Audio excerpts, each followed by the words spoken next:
détermine les ministères. Alléluia. Cette grâce que tu as et cette façon de communiquer. Ça peut être la grâce évangélique, la grâce prophétique, la grâce pastorale. Alléluia. C'est cela le ministère. Ce n'est pas le titre. C'est cela le ministère. Alors, les ministres ont pour rôle d'affermir et d'exhorter. Nous allons lire dans 1 Thessaloniciens 3, 2. Les ministres ont pour rôle d'affermir et d'exhorter. Nous envoyâmes Timothée, notre frère, ministre de Dieu dans l'évangile de Christ, pour vous affermir et vous exhorter au sujet de votre foi. Le ministère, les ministres de la parole. Premier rôle, si on peut dire premier rôle, affermir et exhorter. Ça va encore évoluer. Ils ont pour rôle d'annoncer pleinement l'évangile. Pourquoi j'insiste sur le pleinement? Parce que Dieu veut que nous arrivions à la connaissance parfaite, à la stature parfaite. Ils ont pour rôle d'annoncer pleinement. Lisons dans Colossiens 1, 25 à 28. Et pleinement, ça veut dire quoi? Ça veut dire décortiquer la parole, aller en profondeur, étudier la parole pour communiquer au peuple de Dieu. Alléluia. C'est un travail de longue haleine. Alléluia. Parce que les interrogations dans la vie des enfants de Dieu, surtout avec l'évolution du monde actuellement, les interrogations sont nombreuses. Alors, les ministres ont cette particularité-là par rapport aux Écritures d'éclairer. Alléluia. Ils vont dans la parole. Ils ont cette grâce-là que Dieu leur a accordée d'aller dans la parole, décortiquer la parole, étudier la parole et amener maintenant au peuple de Dieu. Alléluia. Et c'est un travail de longue haleine. Alléluia. Au jour d'aujourd'hui, et ça je le dis régulièrement, il y a des questions que le peuple de Dieu se pose. Et c'est les ministres qui ont cette particularité-là d'éclairer. Mais quand nous prenons actuellement dans les assemblées, nous prenons 3, 4, 5 chrétiens de différentes assemblées, vous posez juste une question, c'est là que vous allez voir si le travail a été fait ou pas. Une question par exemple, qui peut trotter dans la vie des enfants de Dieu, l'insémination artificielle, bibliquement. Est-ce oui ou non? Et c'est là que les ministres ont cette particularité-là d'aller en profondeur pour révéler. Décortiquer. Il y a beaucoup de questions. Il y a beaucoup de questions. Ça, c'est un petit exemple. L'insémination artificielle. Alors, même ceux qui s'appellent ou qui se disent ministres dans le corps de Christ, posez juste cette question-là. Vous allez voir. Vous allez voir. L'autre va dire oui, l'autre va dire non, en fonction de quoi? Parce que il n'y a pas ce travail-là. Ce travail-là. Normalement, sur la place de Paris, les ministres devraient se rencontrer régulièrement, prier, partager la parole. Or, comme chacun dans ses intérêts, ah non. Les ministres devaient se rencontrer, partager réellement sur des questions d'actualité, partager, sonder les Écritures, surtout la plupart des interrogations qui peuvent se présenter dans la vie des enfants de Dieu. Ils ont un travail énorme. Énorme. La parole, c'est un mystère caché qu'il faut aller chercher. Ils ont un travail énorme, les ministres. Énorme.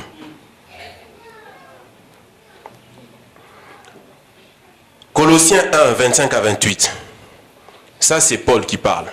C'est d'elle que j'ai été fait ministre selon la charge que Dieu m'a donnée auprès de vous, afin que j'annonçasse pleinement la parole de Dieu. C'est ce que je vous ai dit, pleinement. Il dit, c'est d'elle que j'ai été fait ministre afin de vous annoncer pleinement. Donc, décortiquer. Et quand vous lisez les Écritures, dans Actes, Paul a dit, je vous ai donné tous les conseils de Dieu. parlant, je crois, aux gens d'Éphèse, si j'ai bonne mémoire. Je vous ai donné tous les conseils de Dieu. C'est ça, le pleinement. Aller dans la parole, amener le peuple de Dieu. Quand nous allons en profondeur, ça rejoint Éphésiens 4. En fait, les ministres ont cette tâche d'amener l'Église à la maturité, à la perfection. Et ils se complètent avec les anciens. Les anciens ont une sphère un peu plus locale et les ministres, leur sphère est un peu plus au niveau du corps. Ils se complètent. Les anciens ne sont pas supérieurs aux ministres, les ministres non plus ne sont pas supérieurs aux anciens. Ils se complètent, mais chacun selon sa grâce. Parce qu'aujourd'hui, on veut absolument mettre une hiérarchie. Ça, c'est le fonctionnement du monde. C'est le fonctionnement du monde. Ils se complètent. Et ils doivent travailler, comme vous voyez, il parut bon aux apôtres et aux anciens. Ils doivent travailler ensemble. Et si réellement ils sont nés de nouveau, ils ne vont pas se marcher sur les pieds. Parce que c'est le même esprit qui fonctionne dans X, Y et Z. Nous n'allons pas nous marcher comme cela était dans Actes 15:6. Ils se sont mis ensemble, ils ont parlé, et comme ils avaient le même esprit, ils ont pu se mettre d'accord. Il parut bon aux apôtres et aux anciens. Les anciens et les ministres doivent savoir se mettre ensemble. Dès l'instant où on commence à chercher la hiérarchie, c'est là que ça crée des problèmes. En toute humilité, considérez les intérêts aussi ceux des autres. En toute humilité, sans arrière-pensée, avec tout désintéressement, uniquement pour la cause de l'œuvre du Seigneur. Alléluia.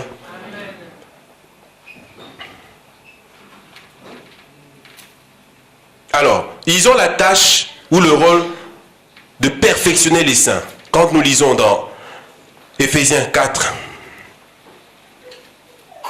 4:12, Éphésiens 4:12, pour le perfectionnement des saints en vue de l'œuvre du ministère et de l'édification du corps de Christ. On continue. Verset 13. Jusqu'à ce que nous soyons tous parvenus, 1. à l'unité de la foi, 2. à la connaissance du Fils de Dieu, 3. à l'état d'homme fait, à la stature parfaite, à la mesure de la stature parfaite de Christ. Vous voyez le perfectionnement. Il faut que les ministres, par la grâce qui les accompagne, que les ministres amènent l'Église, quand je dis Église corps, à l'unité de la foi. C'est un travail énorme qui demande du temps, qui demande d'être versé dans la parole. Ils doivent amener, les ministres, l'Église à la connaissance du Fils, à l'état d'homme fait. C'est-à-dire les ministres ont ce rôle-là d'amener l'Église à la maturité, de préparer l'épouse. Alléluia. De préparer l'épouse, qui est l'Église. Ils ont la grâce de la parole. Lisons dans Actes 6, 4. Et nous continuerons à nous appliquer à la prière et au ministère de la parole. Il y a un mot. Nous continuerons à nous appliquer, vient du grec proskatero, qui veut dire être dévoué, être assidu à la parole. C'est ça, les ministres. Être constamment attentif, être dévoué. Donc les ministres doivent s'appliquer à sonder les Écritures, à étudier la parole, pour éclairer l'Église, pour éclairer le peuple de Dieu, pour amener l'Église à la perfection. Alléluia. Vous voyez quelle tâche difficile ont les ministres. C'est pour ça qu'il faut beaucoup prier pour les ministres. De toute façon, il faut beaucoup prier entre nous, les uns pour les autres. Mais ils ont une particularité. Il faut beaucoup prier pour eux. Alléluia. Les diacres. Troisième rôle, les diacres. Les ministres travaillent en collaboration avec les anciens.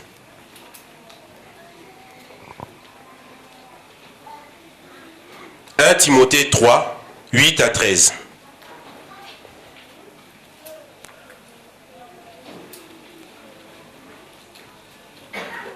« 1 Timothée 3, 8 à 13. Les diacres. Les diacres aussi doivent être honnêtes et éloignés de la duplicité, des excès du vin, d'un gain sordide,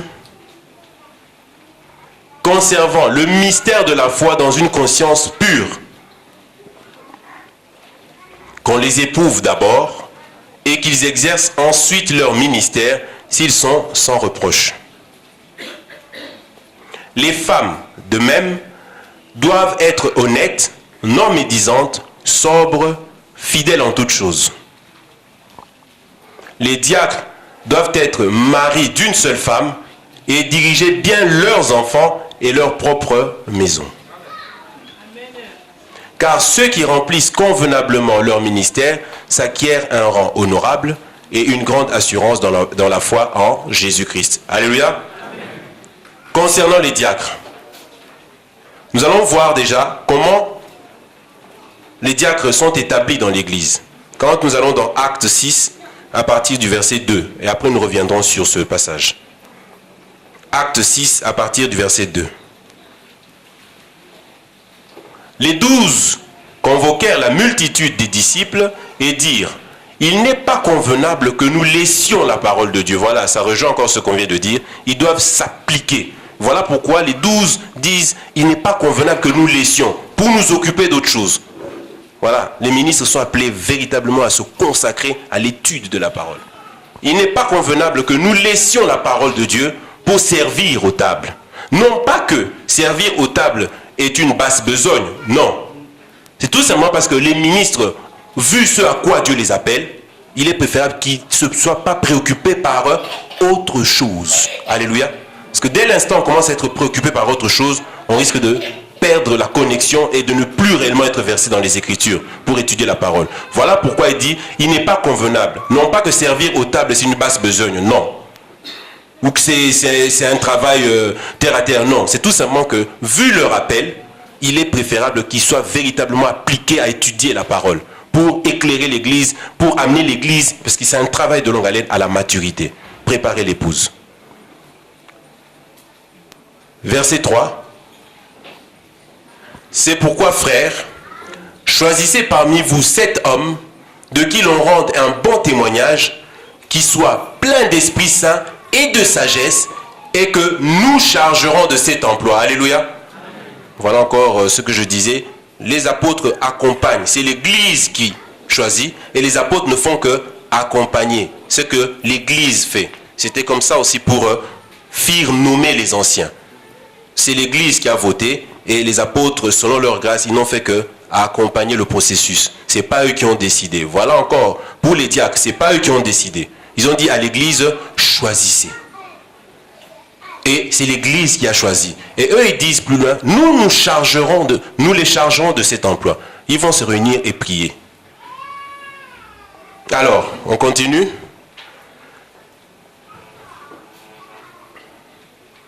Et nous continuerons à nous appliquer à la prière et au ministère de la parole, verset 5. Cette proposition, voilà encore, plut à toute l'assemblée. Ils élurent Étienne, homme plein de foi et d'esprit. Je m'arrête là.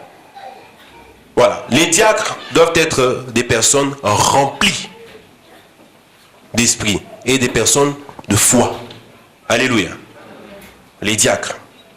Ça doit être des personnes, et les diaconesses, des personnes remplies d'esprit et de foi et sages. Pourquoi? Parce qu'ils sont appelés à gérer la logistique. Ça veut dire quoi la logistique? C'est tout ce qui est bien de l'Église, matériel, et de ce fait, ils sont aussi appelés à gérer les finances. Alléluia.